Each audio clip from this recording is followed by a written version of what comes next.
Hello, everyone. Welcome to Small Biz Tips. Guys, I'm excited. I met this gentleman on LinkedIn. As you see, I have a lot of success meeting amazing, successful people on LinkedIn. So I spoke to him over the phone. I love what he got going on. And I'm like, I got to bring this guy in. He got to talk to you guys. So, Damon, what's up, man? How you doing, man? Thank you for having me today. Thanks for coming in. I really appreciate that, brother. So to get the ball rolling, what I like to do is you tell the people, who is Damon? Great. Well, my name's Damon Lembi. I live in the San Francisco Bay Area in a town called Sausalito, and I'm the CEO of Learnit, which is a corporate training company, all B2B, and we work with customers to upskill managers and individual contributors and everything from how to be a new manager or how to even use Microsoft Excel. Nice. And I recently, as you could kind of see behind me, I wrote and published a book that was released April 18th. Thank you. Called The Learn It All Leader: Mindset, Tools, and Traits. So that's me in a nutshell. Ooh, I like that. So let's go back a little bit, right? San Francisco, talking about Silicon Valley, and you live right outside in a beautiful little town. I've heard of that town. So that's Thank pretty you. awesome. How'd you get started, right? Because you didn't start in San Francisco, did you? No, so how I got started at Learnit is growing up, my dream was to be a professional baseball player. And I played all the sports through high school. I was fortunate enough after my senior year in high school to get drafted by the Atlanta Braves. Nice. And I had a choice. Do I want to go to college or do I want to play minor league baseball? I decided to go to Pepperdine, and that didn't work out, but I ended up transitioning over to Arizona State.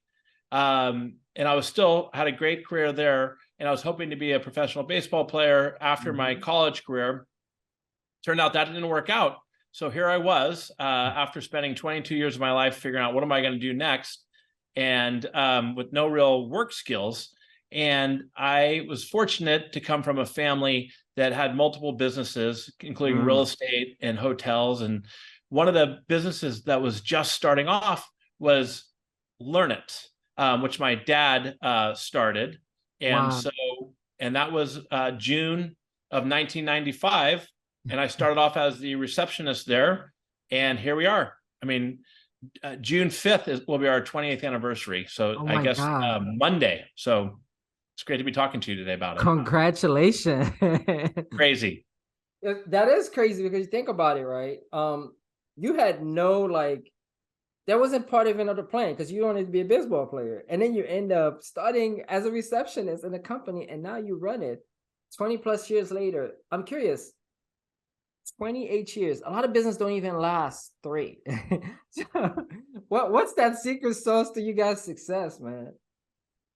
I would say, first and foremost, never in my wildest dreams did I think I would be in corporate training. You know, like we said, I just put all my eggs in one basket for sports.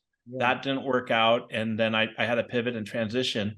And what I would say our secret sauce is for success is that I believe a leader is only as good really as the people they surround themselves with. And I've been incredibly fortunate and grateful to have been able to hire and retain phenomenal talent over the years. I want to get into that. And it takes as you small business owners know out there, it takes a lot of courage and resilience, I think, too. Running a small business is hard. Everything from, managing people. We have about 50 to 60 full employees, part-time and full-time. And, there's been plenty of those nights over the years where you're trying to figure out how are you going to make payroll next week. Yes. So you know what I mean? Yeah, let's talk about that because you got to think about it, right? A lot of people may see entrepreneurship as being sexy, right? Now it's the sexiest thing. Oh, I want an entrepreneur, but they don't understand like what it takes to actually run business. Those sleepless nights thinking about, okay, how I'm gonna pay payroll for these people. We didn't get enough sales. Now I'm curious, throughout your journey, because been in business for a long time, what was that process like? How did you keep to have that positive mindset? Because, there's the good and there's like the bad. Yeah, I mean, think about it. We've been through pretty much at least 3 recessions. You know, the first one was the dot-com Mm, boom and bust. yeah, And then there was the Great Recession of 2008, 2009. yeah. And then again, you know, at the beginning of the pandemic was really, really scary.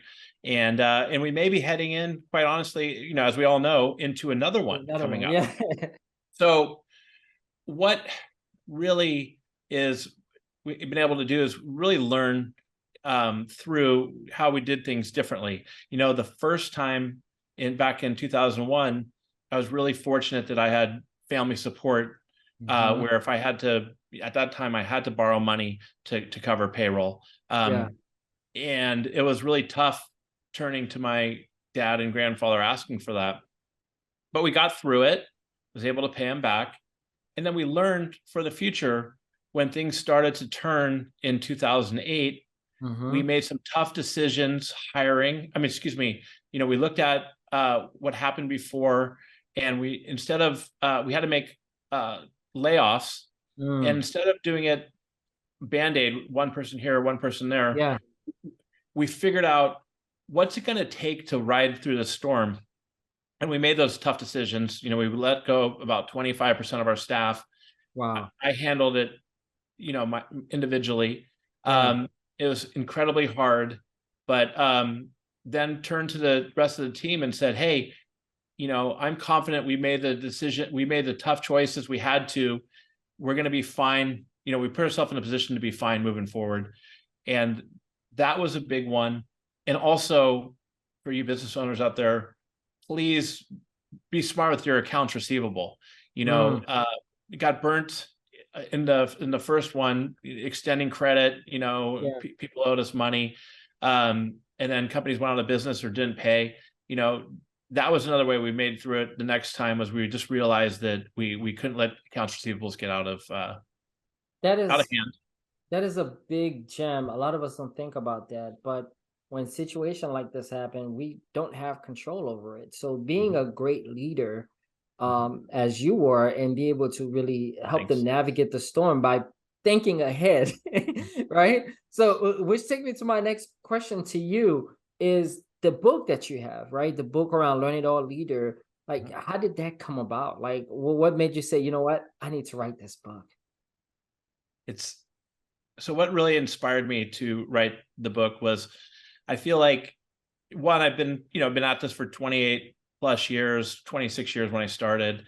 And I feel like I've got a lot of great stories Yeah, um, to share, successes and failures. yeah. And, you know, honestly, I really like to share and give back. And I'm hoping that others can learn from some of these stories and that I've had. And a lot of it is around having the mindset of being a continuous learner and being Mm, open with a beginner's mind, and how to overcome things like imposter syndrome.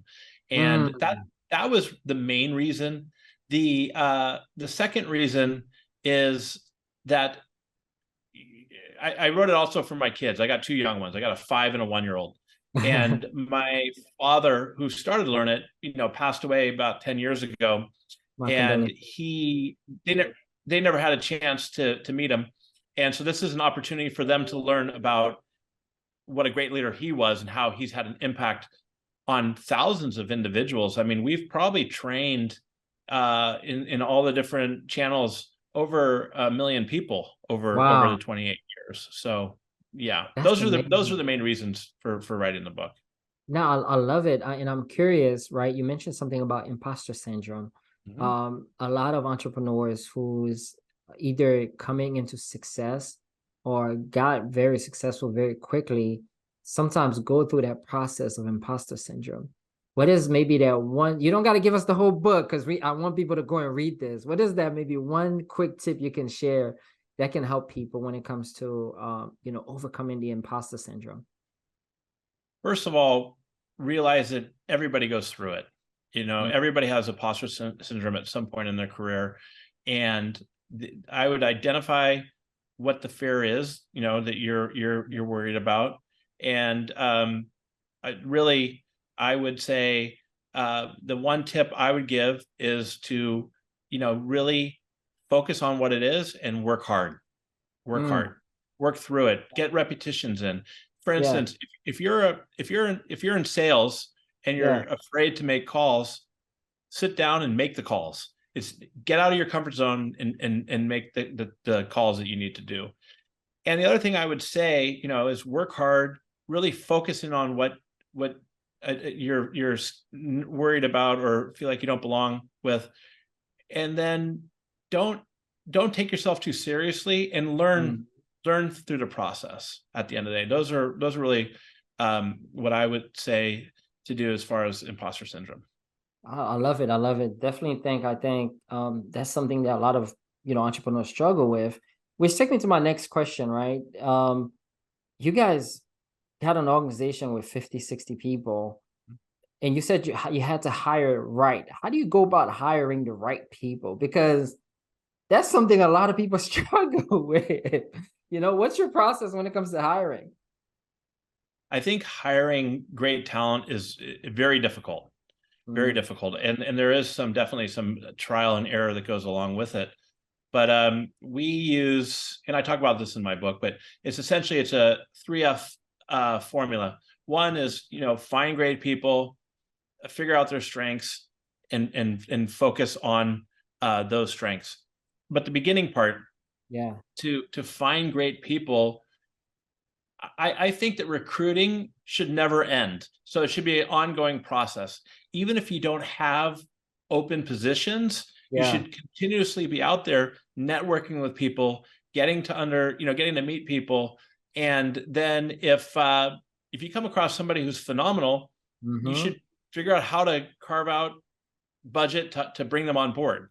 Because if you just wait till having vacancies in positions, then you're kind of reactive. And it might sound harsh, but sometimes it's also, I guess there's a term out there that I really like. It's called top grading, where sometimes if you have people in a role and they're not living up, or not the caliber of the type of people that you think is going to take your organization to the next level, it's hard, but sometimes you have to replace them with better talent. One area that Learnit's been really strong at is internal referrals. And those are either people who work for Learnit or part of the Learnit community, alumni. And I say this because these people are all familiar with Learnit, what our core values are, and what type of person succeeds at Learnit.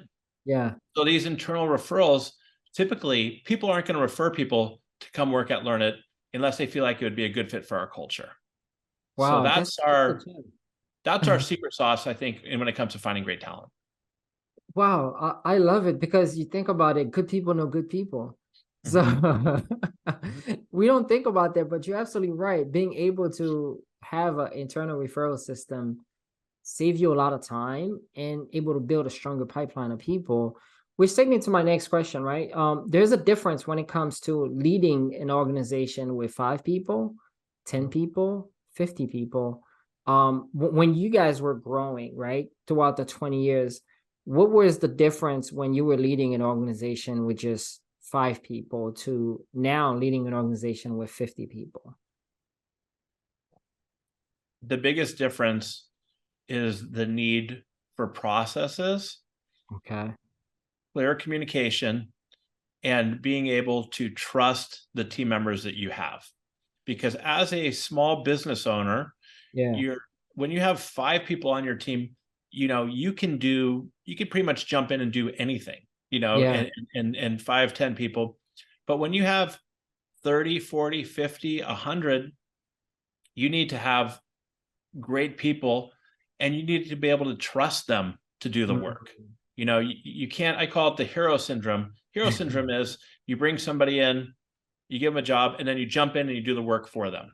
You're never going to be able to scale and grow that way. So you need to be able to trust. You need to be able to create a clear vision and for the roles and responsibilities, and then trust your team members that they're able to do the work.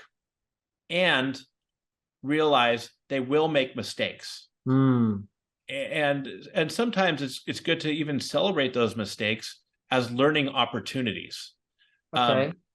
Because if you're hiring people to do this work and they don't feel the psychological safety of being able to make mistakes, or that they'll get in trouble, and they're just on a railroad track, Yeah. you're never going to grow and evolve. You need people to want to go out and take chances and make mistakes and learn from them and develop and grow. So to me, that's the biggest difference. And it's also, it really motivates your team members to feel like they have some autonomy in what Yeah. they're doing. Wow. I've never heard that before. Celebrating the mistakes that people do. How did you guys celebrate some of the mistakes that some of your people did in the beginning? Well, and celebrating mistakes, maybe that's going a little too far, but it's just like them not being afraid to admit they made the mistakes and kind of laughing about it and joking about it. Gotcha. I'll give you an example. A very recent example is that our media team, it was actually an event that we did, and a situation came up where it was all recorded, and the recording didn't go well, and just from a technical standpoint. Yeah. And it was a big event, and the gentleman on our media team reached out to me and said, "Hey, you know what, Damon? I messed up. It was my mistake. You know what? And I'm going to find a way to fix it." Now, if it was an environment where I was a CEO or a manager leader, and they felt like they couldn't come to me and share the mistakes they made, that they might say, "Oh, it was not my fault. It was somebody else's fault." But I was happy that they felt comfortable enough to be able to come to me and say, "Hey, I'm owning this." Yeah. And which I super appreciated. And you know what? They found a workaround solution. And so maybe it wasn't celebrating a mistake. It was celebrating how we were able to overcome the mistake that happened. And I love the fact that they took responsibility, because that's a big reflection on the overall organization, right? Somebody that, hey, I screwed up, but able to recognize that they're screwed up and willing to share it with you. I think that's huge. Which takes me to my next questions, right? In the book, if somebody wants to get the book, where can they get it? Because I think this is a book every entrepreneurship should, every entrepreneur should be reading this. Well, thank you. You can get it. You can get it on Amazon, Barnes and Noble. All the regular places. And if you watch this show and you buy it, send me the receipt, and I'll send you a free Learnit class. Guys, you hear that? That? Do it, yeah, absolutely. That's something I'd be more than happy to do. No, I love it. That's fantastic. So to kind of wrap things up, right? What is that small biz tips you would share with any entrepreneurs who's growing their business, taking it to the next level? Now they have an organization, they want to, build out a team. What was that tip you would share with them to help them? If I had to boil it down to one tip, it would be lead by example in your organization. As a small business owner, as we discussed in the beginning, a lot of people want to be entrepreneurs and they're business owners. Well, you gotta walk the walk. It's not just talking, it's doing. Lead by example. Roll up your sleeves and don't be afraid to lead from the front and show your team that you're in it with them. So that's really important. And stay positive. And don't worry about the imposter syndrome. You can do it. That's one of the reasons why I wrote this book. Somebody like me with no work skills going into it, I was able to accomplish what we've been able to with the support. And if I can do it, you can do it too, if you put in the hard work and stay positive. That's amazing. How do people get in touch with you, man? I say, if you want to get in touch with me, Damon Lembi on LinkedIn is probably the best. Cool. And you could also reach out through Learnit, or find me on, my company is learnit.com. And so you'll see all the classes we do, and you could reach out through the customer forum there, or, find me on Twitter, but LinkedIn's probably the best. Fantastic. Guys, check out the book, Learn It All Leader. reach out to Damon. He is amazing, as you can see.